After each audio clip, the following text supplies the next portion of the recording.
I am in a love triangle with my best friend's brothers, and my problem is I'm not really sure how to tell her or if I should tell her. So what are you getting out of this? Because you're getting something. Spend some time just sitting in it, because you're about to blow up your friendship and you're about to blow up a family.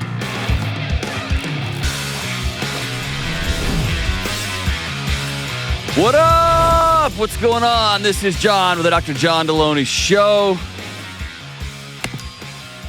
I'm recording this on the morning of Tuesday, the election day. So I'm assuming that we made it. What do you got? What do you think, Kelly? You think the world ever hears this episode? Yeah, I think we'll make it. I don't know that we will know who the president is, even when this airs a month from now in December. I still think it'll be litigious. That's the biggest word you've ever used. Look at you. I know. Hang out with a couple of PhDs and everything gets... No. You're not taking any credit for that. I think we all know that my vocabulary is really elevated. No. So we'll find out, and I'm sure some of you will reach out to me on the Instagrams and say, you were wrong or you were right. I think we know by 10 o'clock tonight. I hope so, just because I want it to be done. I want it to be over at this point. Rephrase. I hope we're done by 10. I think we're done in February. I agree, but I hope we're done. Oh, my God. Let's go to Baltimore, Maryland. Save us, Taylor. Save us. What's up, Taylor? Hi, John. What's up? Nothing much. How are you? Okay, I'm running a N=1 experiment. Whenever somebody answers the phone, I just like listening to how people answer.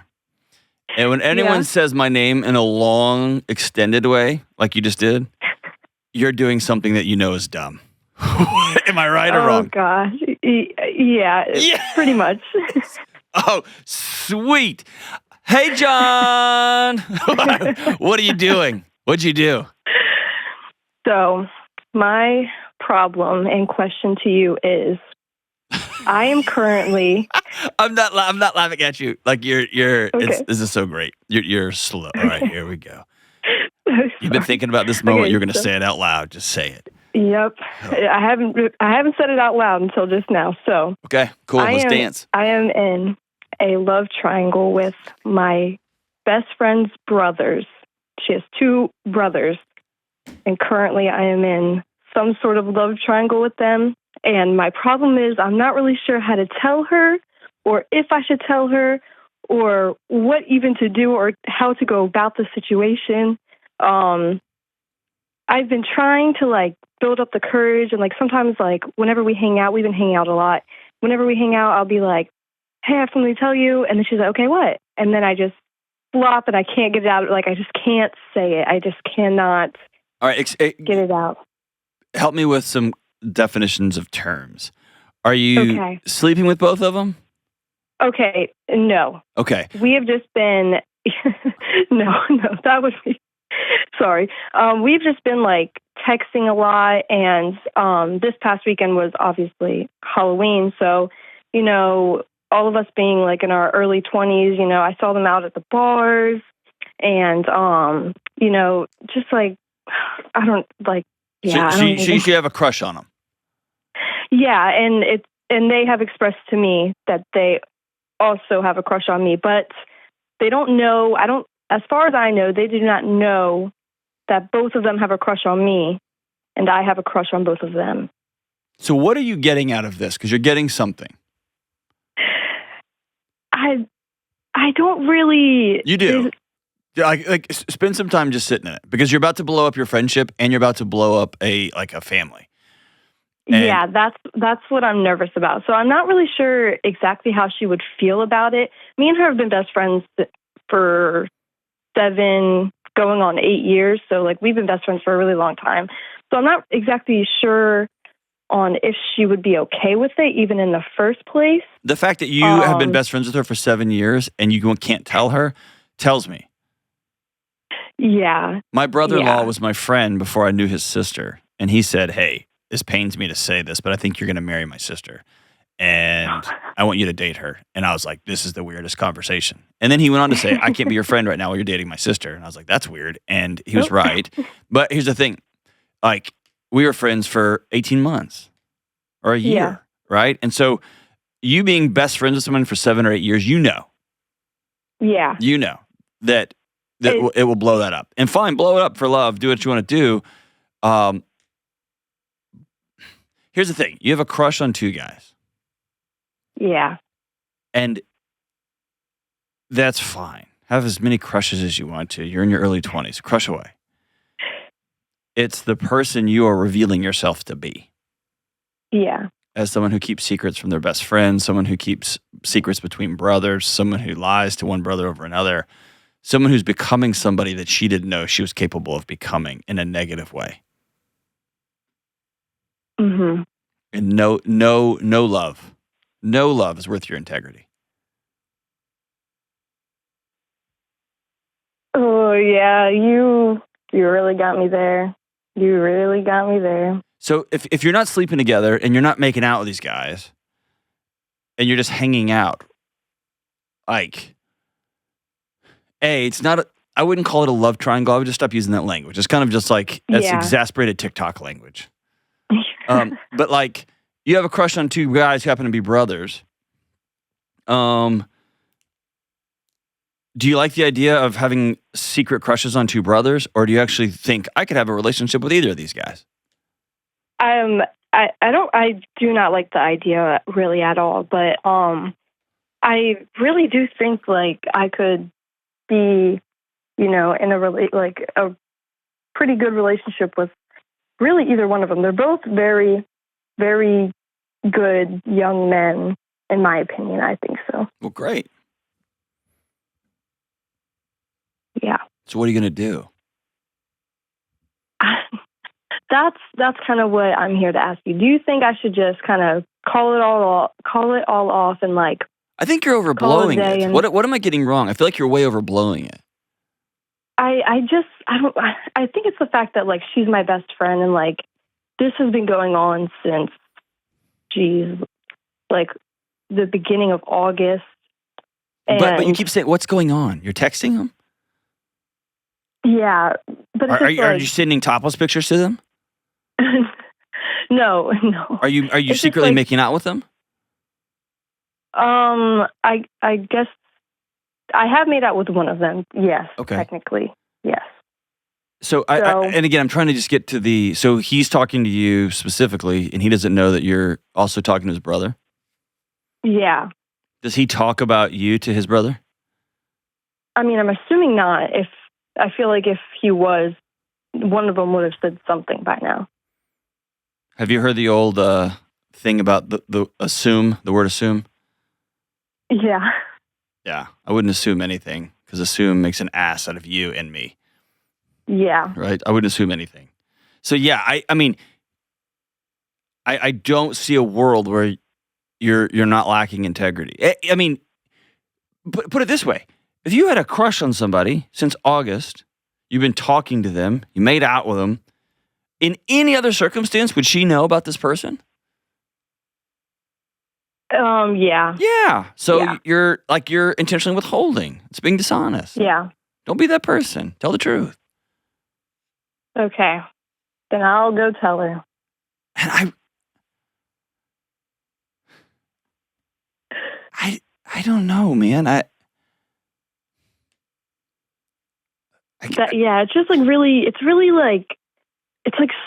hard to comprehend like everything. Like even for me, like I haven't told anyone about this because like obviously if we're best friends, all of our friends are also. No, that tells me you're ashamed. That tells me you're ashamed of it. What are you ashamed of?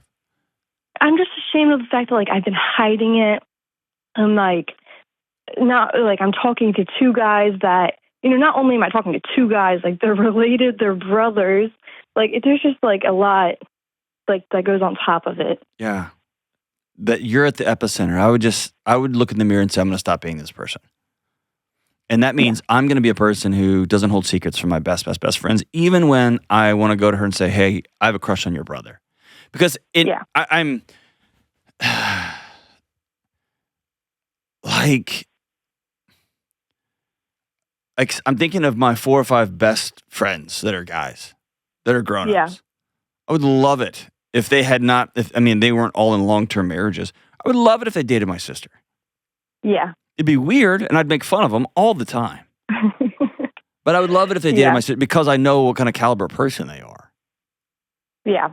Right? And so I don't have a psychology for like, that's my brother. Ew. Like, man, if it's your best friend, who else would I want other than somebody that I know and trust and whatever? Unless you know, I've got a bag of secrets that she knows and she's not going to want me around her brothers. Yeah. Or I have a history of not telling her the truth. She doesn't want her brothers around a girl like me. Yeah. And that's like kind of another thing. Like, since we've been friends for so long, I've been around them while they've had other girlfriends, and like she's come to me talking about things that she just hates about them, like, just digging into them as most siblings would. All her brothers are older, so she just talks about everything she hates about their current girlfriend, or at the time their current girlfriend. That's her job. She's the youngest sister, right? Yeah. She's supposed to be judgy of their girlfriends. No one's ever going to be good enough for their big brother, except maybe her best friend. Yeah, maybe. But regardless, I want you at the young age of 20 to begin practicing. I'm not going to keep secrets from my friends. I'm not going to split families up not even over love, over this feeling of I'm getting away with something. And this feeling of somewhat of control. You got some little puppet master thing going on here where she doesn't know, brother number 1 doesn't know, brother number 2 doesn't know. I'm kind of in control of this thing. I hooked up with brother number 1 a little bit, brother number 2. Just get out of that business, man, because here's the thing. It robs you of your dignity and it robs you of your sleep. And sleep and peace are in short supply these days. And so I'm optimizing not for the best interest rate. I'm not optimizing for the best. Like, how is this going to feel max? I am optimizing for peace, period. But yeah, I'd have that conversation and I'd do it today because it's eating you alive. And then I would have a conversation with both of the brothers and say, y'all don't know this. I've been talking to both of you and I'm sorry. I was wrong. I really want to date you, or I really want to date you. But I'm going to have this conversation, but make your call. I almost be willing to bet you're going to lose all 3 of them for a time period, and probably she'll come back. And I think that's probably right. That's probably right. Or maybe one of the brothers says, nope, I pick Taylor, the girl who was also texting my other brother. I pick her over my brother. And then if he does pick you over his brother, I would ask more questions because I don't know if that's the guy you want to hitch your wagon to long term either. But that's another phone call. Y'all can call me when y'all make that decision. Have the conversations today, sister. Thanks for the call. We'll be right back. Okay, it's time to talk about Organifi. Our bodies do a lot for us. They keep us alive. Our bodies filter out these toxins. Our bodies deal with the onslaught of wild news cycles. And our bodies move us around. Our bodies do everything. And let's be honest, we don't always treat our bodies very well. So I want you to stop for a second and just say thank you to your body. And beyond just saying it, we can also say thank you to our bodies by actually doing things. We can change how we move and exercise. We can engage in close relationships, and we can change how we nourish our bodies with food and food blends. One great way I honor my body is with the products from Organifi. I love Organifi because they're super selective about what goes into their whole food blends. And Organifi helps you thank your body by using ingredients with integrity. Plant-based, certified organic, vegan, dairy-free, soy-free, and glyphosate-free. It's so easy to get the benefits with Organifi. You just mix your favorite food blend with water. Personally, I love the green juice and the red juice in the morning for natural, sustained energy and gut health. And I love Happy Drops every day. And I love the Better Biome gummies for digestion. And I often wind down in the evening with the Gold Chocolate Hot Cocoa. It's so good and it's naturally calming. Go to Organifi.com/Delony right now to save 20% at checkout with code Delony. That's Organifi, Organifi.com/Delony, and use code Delony for 20% off. All right, I'm a founding and the only member of the Get Off the Internet and Go Outside Club. And yet, I, like all of you, find myself at work and in my personal life basically living on the internets these days. And as a society, We're creating more and more online accounts all of the time. We're signing up for promos, giving away our emails and personal numbers. We're buying everything with our phones. And listen, I get hundreds of emails to my personal account, business accounts. Every business wants to survey me now and become my friend. And everyone everywhere is trying to sell me all kinds of stuff. It drives me nuts. And I know it drives you nuts too.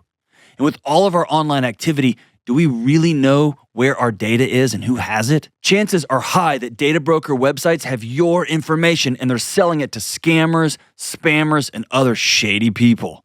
But when you use Delete Me, they find and remove your data from hundreds of data broker sites, and they send you reports throughout the year to show you exactly what they removed and from where. And now I'm getting way fewer of those spammy text and phone calls, which allow me to let my guard down a little bit and feel peace. This holiday season, share the peace by giving a Delete Me subscription to someone you love. Individual Delete Me plans start as low as $9 a month. Go to joindeleteme.com/Delony today for 20% off. That's joindeleteme.com/Delony. Let's go out to Greenville, South Carolina, and talk to It's a Shame About Ray. Hey, Ray, what's up? Hey, how are you? So good. How are you?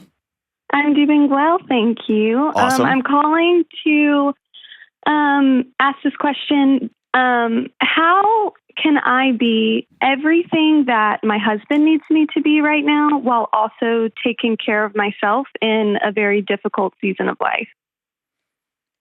Normally, I would have a smart aleck response to this, but it sounds like there's something deeper. Yes. So, all right, what's going on? So I'm 28. My husband is 27. We've been married for 2.5 years. And so he's a med student. Last summer, he started to get really sick and was throwing up every day. But that was leading up to the step 2 test, which is a medical board exam that they have to take in med school. And so we didn't think much of it. It's pretty normal for him to get anxiety, like physical anxiety symptoms. But then after this, he finished this test and he got his grade back and his grade was good. The symptoms didn't stop. And so we were like, okay, something is going on. And so I'm a teacher, and the day before the first day of school, I was like, look, we've got to go to the emergency room because I'm not going to be able to like help you out like while I'm teaching. Like I'm not going to be able to answer my phone if you're feeling really sick, things like that. So we went to the emergency room.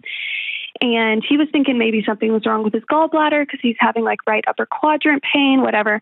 So they did an ultrasound and they saw some dark spots in his liver. They did a CT scan in the emergency room. They found about 10 lesions in his liver. We got transferred over to the oncology unit. And the next day, this was August 2nd of this year, so just a couple months ago, they found a tumor in his esophagus. So, the whole day before they found the tumor, we were praying like lymphoma or maybe it's just in the liver, but with finding the tumor in the esophagus, we found out at stage 4. Yeah, it's way down the road there, yeah. Yeah, and so we talked to the oncologist. He gave a prognosis of 1.5 to 2 years, and this is talking to a 27-year-old man and his 28-year-old wife. And, prognosis is just averages, and, he said that he's hoping and praying that that's not going to be the case because most people with esophageal cancer are like 60, 70-year-old men. Right. So there's hope, and things have been getting better. We started treatment. He's done 5 or 6 rounds of treatment now. We got a CT scan a couple weeks ago and showing minor, I don't know if you can hear my dog, I'm sorry, minor shrinkage, like millimeters. Yeah. So there's good news. Yeah. But anyway, I say all that to say, I have been completely pouring myself out to him as I feel like I should in this season. I don't think that's a bad thing, but I also am neglecting myself, and I want to be sure that I'm taking care of myself so that I can be the best I can be to take care of him. And so I just kind of wanted to get your thoughts on what I should be doing. Yeah. Good gosh, dude. Have you just been going and going and going and going, or have you had your moments? I've had some moments. I'm overall like a pretty positive, upbeat person. And so, I think overall, I'm usually like that still. Okay. I've definitely had my moments. So, I'm trying to work. I'm working 2 to 3 days a week, which is really hard being a teacher, working 2 to 3 days a week. They've put my kids on online classes. So when I go into work, I'm just like observing them doing online since I can't like be a good teacher right now. Sure. I'm getting my master's and I haven't stopped getting my master's. So I'm like, Okay, you I'm need to stop. loaded. You need to stop, okay? Yeah. I want you to take a break. Yeah. Take a break from school. And any of your graduate school professors, for a season, almost all of my friends were College of Education graduate school professors, okay? Yeah. And they'll give you a break. They'll either let you Yeah. take incompletes for the semester, or actually, you know what? You're running up on the semester, so you might as well just finish. Yeah. And then I would take a leave for the spring. Yeah. Because one of two things is going to happen. The doctor's going to be right, and you have a precious 365 days left with your ride or die. Yeah. Or he's going to be wrong, and part of him being wrong will be that you had the strength and capacity and spirit to be anchored in when your husband was rappelling off the edge, peering over to the other side. Yeah.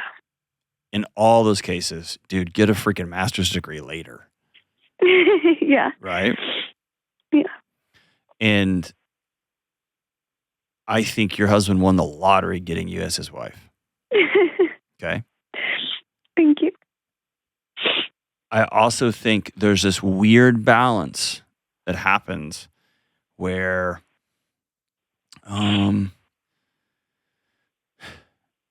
it's one of those things that every day is a win. Mm-hmm. And every day might be one day closer.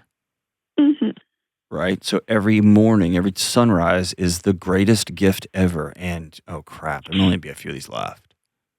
Yeah. And if he doesn't see you cry with him, and I don't mean just get choked up, I mean actually let this penetrate you've created this pretty amazing shell for yourself. My shell is sarcasm and sadness and like My Chemical Romance. Yours is joy. So I would trade with you in a heartbeat. But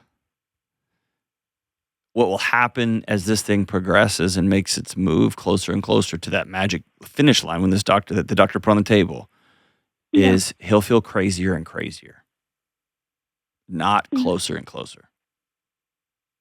And so I want you to think in terms of we're going to celebrate together and we're going to weep together. And I'm going to hold his arms up when he can't. There's going to be occasions that I'm going to give him the greatest gift a wife can give a husband, and that is to curl up in his arms and sob and let him feel that his strength matters. Yeah. It's both and, okay? Mm-hmm.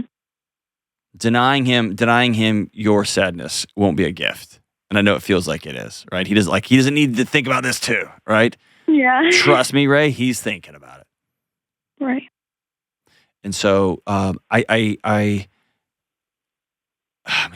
got so many things I would recommend to you. I'd recommend keeping a journal starting today if you haven't. I'd write every day. Mm-hmm. Every day.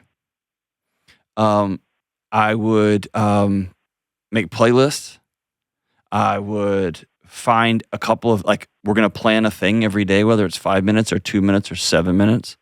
That's just like us playing a card game or us doing something silly or us doing something that's not medical bill related and PIC line related and measurement related. You get what I'm saying? That's not in the business of not dying, which is that's like this weird new job you all have. Right? Yeah. Yeah. Do y'all have and I'm being real technical here and I'll get to the soft stuff here in a second. Do you have a will and all that stuff lined out? No, but he doesn't have anything because he's a med student. He's never even had a job. So everything we have is mine anyway. You know what I mean? Like legally. Until he has a sister that doesn't want to believe he's gone and sues you for everything. And I've just done this long enough. Mm-hmm. I would at least get online and go to Mama Bear Wills. It's an online will. Okay. And just write it out. It's like $30. It's amazing. Okay. When I moved from Texas to Tennessee, before I had met with like an estate planner and all that kind of stuff, that's what I did. Just because they don't go state to state, but it simply puts in writing in a legal document, all my stuff is hers. Okay. And nobody can sue you. I mean, they can sue you for it, but nobody can take it from you. Yeah. And it might be clothes. It might be his guitar. It might be his pictures. You don't ever know what somebody's going to try to come get. Some weird cousin somewhere, or somebody's mom just flips a switch. And so there's these little things like making sure your name's on all of the accounts. Yeah. Making sure that you do not consolidate his med school debt if he's got any. Yeah. Right? Yeah. Don't do Got a that. lot. Yeah, don't do that. I think, I haven't checked in a few years, but I think medical debt is still dischargeable if somebody passes away. And then we're going to fight like bloody hell. And the only way you can do that is if you're whole and well. Yeah. So what does whole and well look like for Ray? I don't know. I don't know. Community and taking time for myself, I guess. But I mean, it's also him. And like, I think that the idea of writing a will, like, just makes me, it's like accepting defeat, you know? My friend John King once told me, the only reason you should not have a will is if you hate your wife and kids. Yeah. So in fact, it's not admitting defeat. It's building a foundation that we're going to build our house upon. Yeah. So it's actually the opposite. I get what you're feeling. I get what you're like, okay, we're going to start making last plans. No. The day everyone gets married, they should have a will. Yeah. Just because you never know. A ring or a brush you find yourself in the fight for the stupidest thing sometimes. Sure. Do you have a group of women that you get together and meet with on a regular basis? Not regularly. I do have my community. I think recently I've definitely put that on the back burner, and that's something that we're gonna bring it back, pick up. and we're gonna do two things. We're gonna make it weekly, and we're gonna open a text thread. There's gonna be 4 to 5 women that you trust. Okay. And I want you to tell them personally, I'm putting you on my I can't handle this list. Okay. And I want you to make 2 commitments to your friends. I want you to be honest with them, and I want them to make a commitment they will always answer the text. Okay. Yeah. And by the way, it will give your friends such a gift because they don't know what to do right now. Yeah, I'm afraid to burden them with this. I try not to bring it up too much. It will be such a blessing to them because they're spinning around you, wondering how they can love you, and they don't know how because you're positive Ray. And Ray's always like, we're working on it, and things are going good. And they want to love Ray, and they don't know how. And this is you saying, okay, I can't carry all this. Yeah. And so I'm going to text you at 10 a.m. I'm going to text you at 2 a.m. And here's my commitments. Number 1, I'm never going to lie to you. I'm going to be honest all the time. And number 2, if I need something, I will ask. Mm-hmm. That way you can lob a grenade in the middle of the night.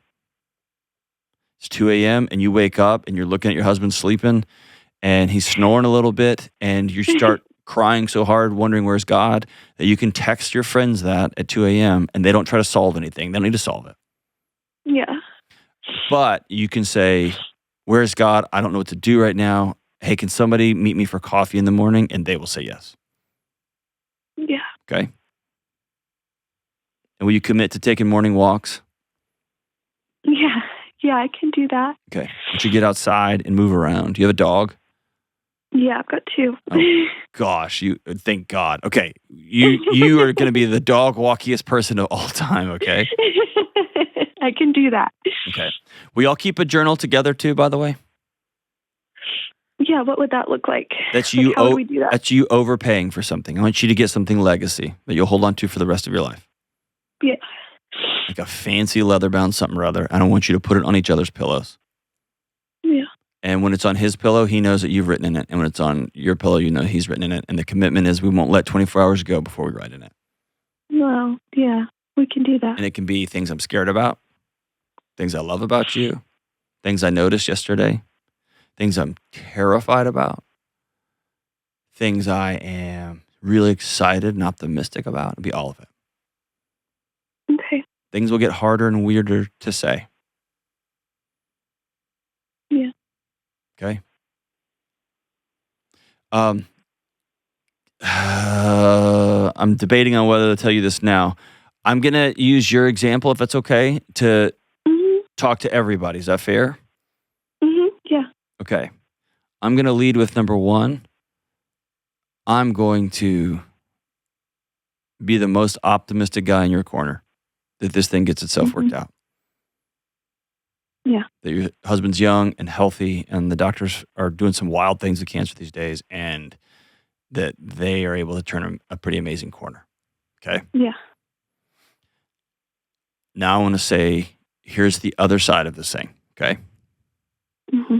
Often, when you're sitting in a doctor's office and they say you have, I'm making up a thing, but you have 1 year, you have 18 months. Mm-hmm. You look at the person next to you and you think you have 18 more months of that person. Mm-hmm. And what people don't often calculate or take into consideration because it's their first time is they begin to lose parts of the person that they love. Yeah. Okay? And so if there was a heartbreaking 18 months left, the last 2 months are really tough. And the last 6 months are scary. Okay?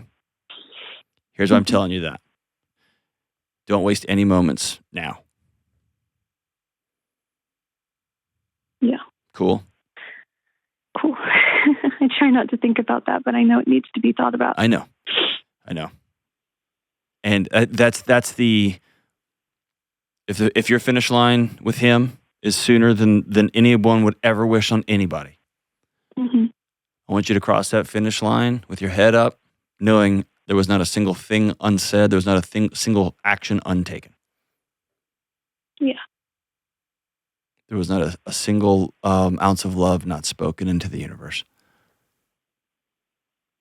And those things unsaid, we're just going to say them. And maybe that's what that journal is. It's the unsaid journal. Mm-hmm. Do you have any life insurance? I mean, the scary stuff, right? Yeah, no. Listen, not planning on a worst case scenario is not going to help avoid the worst case scenario, and it's not admitting defeat. It's just being smart. Yeah. And No, what you're right. you're having to face is what every single person who says I do will ultimately face one day. Mm-hmm. And I've had this same conversation with 75-year-olds. Do you have a will? No. Good God, make a will, right? So you're not crazy. Yeah. Okay. Yeah. I know that we often change names and locations on this. Mm-hmm. If people are the praying type, do you mind saying his name? Just his first name? Yeah. Yeah. His name's Hunter. Hunter. Okay. Yeah. People are the praying type and listening to the show. I hope you'll pray for Hunter. And if you're not the praying type, I hope you will put out good vibes for Hunter or whatever it is you do. Dance in the woods. I don't know what you'll do, but put out something good for Hunter. And will you keep us, Ray? Will you keep us, let us know how things are going? I would love to. Yes. And thank you so much. Tell Hunter he can call anytime too. Okay. Absolutely. I would love to. Is that cool? Yeah. All right. Thank you. Blessings, sister. Man, we are absolutely rooting for you, and we are rooting for Hunter. Yeah. I believe it. We wish you guys the absolute best. We'll be right back. Christmas time is here. There's parties, buying things, being sad that no one bought you anything, travel, all of it. There's so much going on that we can forget to set aside time for what's truly important. And the good news is that Hallow is here to help you keep your spiritual priorities, the things that matter, in order. Hallow is the world's #1 prayer and meditation app. I use it every day, and I'm being serious. I love it. Right now is their Advent Pray 25 challenge called For God So Loved the World. Plus, they've got book studies led by Bear Grylls and Jonathan Rumi, and prayer guides, and a Bible study on the book of Ephesians, Christmas music, kids' Advent programming, and if that's not enough, you can now join Hallow's 12 Days of Christmas Music right now. Listen, this season can be an amazing time to encounter God's love and find the true joy of Christmas. And Hallow wants to help you experience that. So they're offering 3 months free right now when you sign up at hallow.com/Delony. You can enjoy this fantastic prayer challenge completely free right now at hallow.com/Delony. All right, let's go out to Des Moines and talk to Hannah. What's up, Hannah from Des Moines? How are we doing? Hey, John, I'm doing really good. I'm super excited to talk to you this morning. What's going on? Yeah, so I just have a question. My question is, how do I move past the distress of knowing that my mom watches pornography? What? Yeah. What? How old are you? I'm 21. How old's your mom? She is 47, 48. Yeah. Okay, so she's young. Yeah. All right. No, I'm so sorry. She's like, I'm thinking of someone else. Sorry. She is in her 50s. She is in her like mid 50s. Sorry about that. Okay. Yeah. So how did you find out? Is she just like chilling at the dinner table being like, yo, you got to check out Pornhub. It's so great. How'd you find out? So a few years ago when I was in high school, my brother was being curious and was on her phone, and, you know, kids are snoopy. So he was on her phone looking at her tabs, and he saw Pornhub on there. And oh, no kidding. Yeah. And he was like, oh my gosh. And he looked at me and he goes, Mom is watching pornography. And I was like, oh my gosh. Okay. And so my sister. Hey, by the way, hold on. If you watch this, I'm laughing right now. I'm not laughing that adult women watch pornography. I'm just laughing at two kids sitting around finding mom's phone and just being like, dude, mom watches porn. Like, that just seems like out of you know what I mean? That's like, I don't hear that very often. Even like finding dad. It's like, ooh, dad looks at porn. Like, ooh. Most people don't have a psychology for it. Oh, dude, mom. Oh, mom doesn't even clear her history on her own phone. Like, oh no, right? Right. Yeah, it was pretty weird. And so, like, I would ask my sister over the course of a few months because it bothered me so bad. I could not stop thinking about it.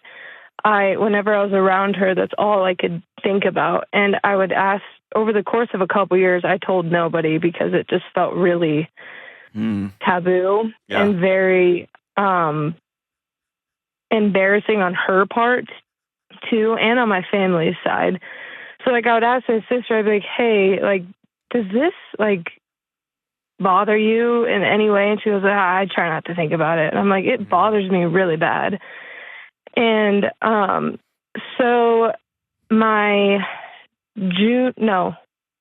going into my summer of my junior year of college, I told my dad, I was like, I have to tell my dad. I can't, like, he needs to know. Are they still married? This. Yeah. Yep. They're still married. Okay. So I had to tell my dad. I was like, Dad, I sat down with him. It was just me and him in the living room. I said, Mom is watching pornography. And we found it a year or two ago on her phone. And he was like, oh, and he got very defensive. And he said, oh, well, you know, you have your own problems. Have you ever watched it? And in high school, I struggled with it. Okay. Like pretty bad. I don't anymore. It's been years. So I was like, well, yeah, in high school I did. And he goes, well, you have nothing, like, don't worry about it. Like, you have your own problems too. And it was weird because that was like from my past. And that was a lame move. That was a lame move. Yeah. So, by the way, so I'm laughing here. I'm not anymore, but I was laughing earlier. There's another layer to this, which is this is something you personally struggled with also as a kid. And when you're a kid struggling with pornography, you had that extra layer of feeling dirty and shameful, right? Right. Like, and you just bathing in secrets and especially if you're a young woman, I hear this a lot. Like, if you're a young woman, it's supposed to be something that boys wrestle with. Oh, yeah. And then there's an extra layer of, oh, something's wrong with me, right? And so you've wrestled with this, and then to find on your mom's phone is a trip, and then have your dad throw your childhood back in your face is gross, dude. I'm sorry. Yeah. Yeah. That's, my dad is a whole another I imagine so. So bring me to right now. So you went to a safe person. The safe person blew it back at you. Yeah. Well, can I talk about one more thing before? Go for it. We go into that, because it's actually really important. So I did actually talk to my mom about it. Okay. We did have a conversation. I told her, I said, Mom, I know that you were watching pornography. And at the time, I had done research on pornography and the effects of it and how bad it is. And she was like, oh, I'm very sorry. There's always that one thing that you go back to. And then after that, we just hadn't really talked about it. And like right now, I feel like I just... How long ago was that? That was probably maybe a little over a year, almost 2 years now. Do you still live at home? No, I am married. I live with my husband. So let's move mom to the side for a second. Why is this still, why is this rooted itself in your soul so bad? I think it's because sometimes when me and my husband are intimate, like my body is reacting to him. And then I'll get this intrusive thought of my mom and like disturbing images. Okay. And at the same time, my body is reacting to my husband. Yeah. I'm also, I hate it. Yeah. And I sometimes when I'm like just in my daily life, that's all I think about sometimes. And it can go on for hours and it makes me feel very disturbed. Yeah. Do you ruminate over other things too? I actually do have OCD. I was going to say, yeah. So here's what that tells me. Like, so you've painted a pretty good picture of the house you grew up in. Mm-hmm. The fact that a dad would ever, you know what? I'm not even going to talk about him. Your body's been on alert since you were a little girl. Fair. Oh my gosh, yeah. Okay. That is very fair. So, especially when OCD manifests itself outside of physical behaviors and it's into looping thoughts, you feel like you're losing control of your mind. Like it makes you feel insane, right? Oh, yeah. Like I'm having great sex with my new husband and I just pictured my mother, right? I mean, you feel nuts, right? Yeah, definitely. Okay, listen to me. You're not crazy. Yeah. Okay? I want you to let that, like, I'll say it even more direct. There is nothing wrong with you. Okay? Okay. You're not somehow like some sort of twisted, there's nothing. Your body's trying to keep you safe. Do you have any sort of abuse? Did you experience abuse growing up at all? So the funny thing about this is I didn't know that I was abused until I started talking to my husband about it because he grew up in a very healthy household. I mean, every household has their issues. We've talked about stuff with his family that we don't agree with, but there was my dad. Everyone throws around the term narcissist like it's candy nowadays. But my dad is actually the textbook definition of a narcissist. Tell me about what happened. Yeah. So growing up, he was very short-tempered. He has his own, the reason why he's like this is because Hannah, tell me what happened. Yeah. So hold on. Take a deep breath. Deep breath. Okay. Your chest is tightening up on you. I can feel it through the phone. Yeah, you're right. Exhale. Okay. If you don't want to talk about it, that's okay. You don't have to. Yeah, I think I'm okay to talk about it. Okay. Let me say this. If you tell me something that I have to report, I'm going to report it. Okay. Okay?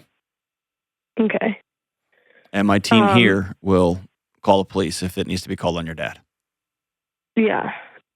Okay. Do you hear what I'm saying? Yes, I do. Okay. Yeah, I think there was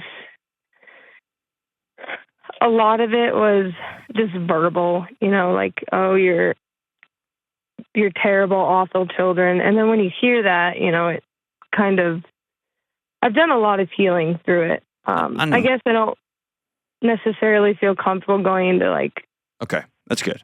A lot of detail, but that's good. I didn't recognize. Yeah. Here's what I want you to put your hand. I want you to take an open hand. And I want you to put it right on the top of your chest, right below your neck. Okay. Okay. And press there pretty hard. And then I want you to relax your arm. Okay. For some reason, vulnerability, being naked, being seen, your body has put a GPS pin in that is not safe. Mm-hmm. That letting your husband and you, letting you be fully seen and experienced is not safe. Yeah. And it will try to shut your body down. It will try to shut everything down. And if it can't shut your body down, it will shut your mind down. It will spin it up like a fishing reel that someone takes their thumb off of and it just turns into a big bird's nest, right? Yeah. It's just your body trying to keep you safe because it's been to hell. It lived there for a long time. Yeah. And the guardian of your hellscape was named Dad. Yeah. And by the way, damn it, Mom was supposed to protect you and she didn't. Right. Okay? Right. Exhale in that. Okay? So intrusive thoughts like lightning bolts, my goodness, they're the worst. Yeah. Yeah, it is. With OCD, I actually, in that area of my life, I didn't know what OCD was. YouTube helped me figure it out because I had, they call it pure O, and it's terrible. It's all in your head. It's all obsessive. It's more. Have you been to see a doctor? I was visiting with a therapist during my college years, but she wasn't really qualified to talk about OCD, if that makes sense. She didn't really help me much. Okay, so I want you to listen to me super careful. Here's why I know so much about it. It's exactly what I have, diagnostically and everything. Okay. I have little tics like counting locks and checking my doors at night a bunch of times and stuff like that that are just whatever. Yeah. But the main thing that haunted me for years was the looping thoughts that I couldn't get to stop. Right. Yeah. Okay? And they would show up at insane times. Right. Okay? You aren't crazy, but you got to go sit with a medical professional. And here's what they will probably do for you. If you've listened to the show for any time, you know I want to solve these problems. Initially, I want to solve them with exercise and with diet and with relationships. That's my bent on everything. And for me, I let them run for so long that my alarm systems were just bonkers. And I got a low-level SSRI that turned the alarms way down. The looping thoughts still happened, but they were way, way quieter.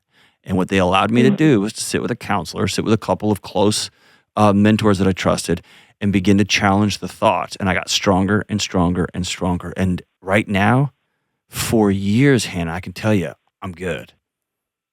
I cannot describe to you the peace on the other side of what you experience. Right. Yeah. Do you believe me?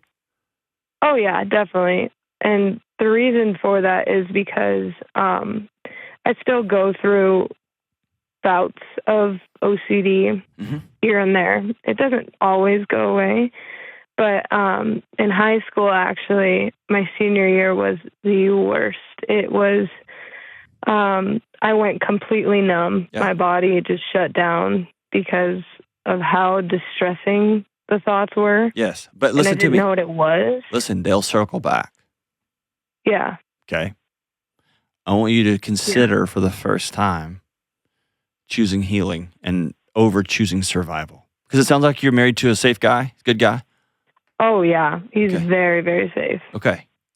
So you've unanchored from the nonsense at home. Let your mom watch what your mom's going to watch. She's 55 years old. She can make whatever choices she wants to, however destructive they are. You don't have to participate in that. Or let me say it another way. You can't impact her behavior one iota. So every second you spend thinking about it, ruminating on it, challenging it, wondering what you can do, is a choice to be miserable in the present. Right. And people who have OCD, who have anxiety disorders, get mad at me when I say that because it makes it sound like they're making a choice. And in a weird way, we all are. Right. Yeah. And the choice I want to present to you is choose about 1.5 years of hard work. Yeah. Yeah. You're gonna have to teach your body that you weren't okay and now you are safe. Right.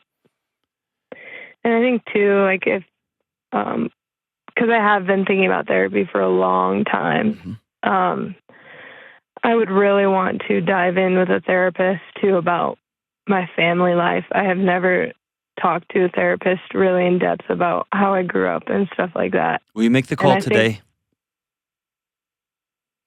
Yeah, I think I will. I'm not going to force you, but listen, I hear it on you and I hear myself in your voice. Mm-hmm. And I cannot tell you how light and free it is on the other side. Right. And it sounds insane to you because all your body can think is, how do I stay safe? Right. And I want to tell you, man, going from playing defense your whole life to suddenly playing offense is such a major gift. Mm-hmm. It's amazing. And you'll find it financially, you'll find it relationally, you'll find it in your marriage, you'll find it when you start having kids, you'll find it everywhere. Mm-hmm. And by the way, when you have your first kid, you're going to have different alarms ringing. Yeah, I can't imagine. And the first time you find something weird on your husband's phone, your alarms are going to take off on you. You know what I'm saying? And so what a therapist is going to give you, what a physician's going to give you. And by the way, I was medicated for a season. Okay. So that I could go do the work. I haven't taken anxiety meds in years and years and years and years and years. Yeah. Okay. And even if I had to, that's not a bad thing. Right. Yeah. But they did turn the alarms down so that I could go do the necessary work. And Hannah, it sucked. Yeah. You know what I mean? Mm-hmm. Yeah. Yeah, I've never been on medication before. Okay. When I was young, I went to the hospital for having an anxiety attack, and then they just gave me like these pills, and then my mom wouldn't let me take them. So good. So listen, I want you to look in the mirror and say to yourself out loud, Hannah's worth being well. Yeah. Okay. And well for you is going to feel like you're free, finally. Mm-hmm. And you're going to have to find some distance between your mom and your dad. And that sounds scary right now, even though your body knows they're not safe. It's just going to take a process. I just want you to trust the process. So make a call today. You're worth that. Your husband's worth that, quite frankly. Your future kids are worth that. You're just overall joy and peace. You haven't had peace in your whole life, so you don't even know what it feels like. There's just something magic about drinking coffee because you want to, not because you have to. There's something magic about just falling asleep in your own bed just because you're tired. There's something amazing about checking the locks the third and the fourth time and then just being like, I'm going to bed. It's hard to even wrap your head around. Or not having an intrusive thought for years and years and years and years and years and years. Healing is possible. Hang on the line. I'm going to send you a copy of Building a Non-Anxious Life. For you, I'm going to send you 2 of them, one for you and one for your husband. I want y'all to read them together, okay? I want you to both read them, and I want you to use it as a roadmap for your family, this new family you're building, because you don't have a map right now. All you have is what you've experienced growing up. You're still really young. I want y'all to use this as a map, the choices that you can make to begin to build a non-anxious and not a non-spun up, a peaceful life. Okay? Hang on the line, sister, and got you. Call anytime. But here's my call to you and everyone else struggling right now. Make the call. Make the call. Call a professional. Thank you, Hannah. We'll be right back. This show is sponsored by BetterHelp. All right, it's that time of year when it's getting colder, it's getting dark earlier, and sometimes we just want to stay inside and get cozy. For me, my perfect night at home when it's cold outside is something my family calls the bed pile. My whole family gets under some blankets, and we get around a fire, and we either read some books out loud or we just watch a movie together. I love it. Whatever your perfect night looks like, therapy can feel a little bit like that. A time when you can settle in, replenish your energy, and take care of yourself. Therapy is a great way to bring yourself some comfort during the chaos and rush of the holiday season or any other time of year. Taking the time to pause and be mindful is one big reason why I recommend BetterHelp. BetterHelp is 100% online therapy with licensed therapists. You can talk with your therapist at just about anywhere, so it's convenient for your schedule. You just fill out a short online survey to get matched with a therapist, and you can switch therapists at any time for no extra cost. Find comfort this December with BetterHelp. Visit BetterHelp.com/Delony to get 10% off your first month. That's BetterHelp, HELP.com/Delony. All right, we're back. So for people who, like, so many people consume this show like in clips, right? They watch just a clip of a call and it gets spun up in the algorithms. But for people who are with us the whole show, a couple of things I want to clear up for today's show. One, Kelly, you're super sleuthing. You like, rarely do I leave here being like, well, Kelly pulled her weight today. But you found that you found a connection with Mama Bear Wills. Right. And you hooked up that caller, the second caller, with free will. Yes. We're giving Ray a free will. Amazing. Yes. Good call on that. Such a huge thing that she needs to do, because it'll still, even if, he doesn't have anything, it'll still go through probate. It'll still be, there's a lot of things. That's so right. Yeah, we're going to hook her up there. And often, again, I want to remind people when it comes to making a will. Number one, everyone should have them. Even if you think you have nothing, have one. The second thing is, it's often not the spouse. It's often not the kids. It's somebody else's cousin. It's somebody's mom's brother's sister that somebody passes away and it triggers something and it just becomes a nightmare. And if you have a will, you're not having to go to court to keep your husband's painting of you, right? Or to keep your wife's ukulele that you bought her. Like, it's just a strange thing that people will fight over when people have passed away. It changes people. So just have a will. And here's the second thing. I think it's important to call out. Like that last call, like my mom's looking at pornography. That was a funny, like, good gosh, dude. Can you imagine looking at your phone and be like, oh my gosh. And I fell into it, so I just want to call this out. I fell right into it, which is I start laughing, making jokes. Well, it turns out I'm struggling with mom's pornography because of my own abuse and my own challenges. And so that's just a reminder to myself to always be gracious and humble with people, especially when you like see them on the show or you see them out in public. You're doing what? Like, man, there's so often a story underneath the story. So, man, that last caller, she was very, very, very brave. And I'm proud of her and hope she gets the help and care that she needs.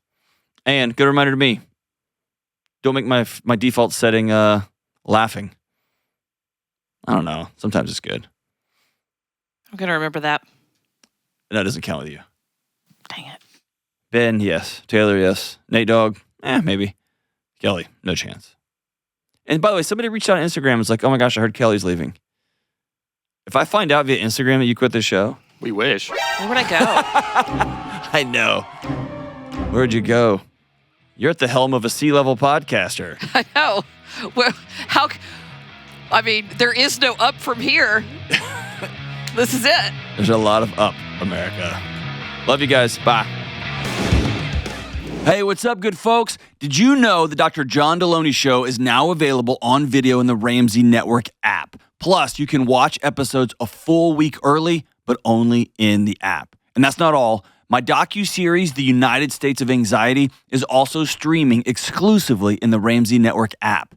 This series follows real people from my show as they embark on a 90-day journey to transform their lives, and I personally walk alongside them every step of the way. So, if you want to get all of the show stuff early, exclusive, and for free, and check out the docuseries, click the link in the show notes to download the Ramsey Network app today. Okay, now here's a sneak peek of what the United States of Anxiety is all about. I've lived with crippling anxiety for as long as I can remember. Paint me a picture of that. We're going to check in with Kelsey 30 days, 60 days, 90 days. I cannot even function because I'm just crying. My mom left us when I was 4. I truly felt like I had no family.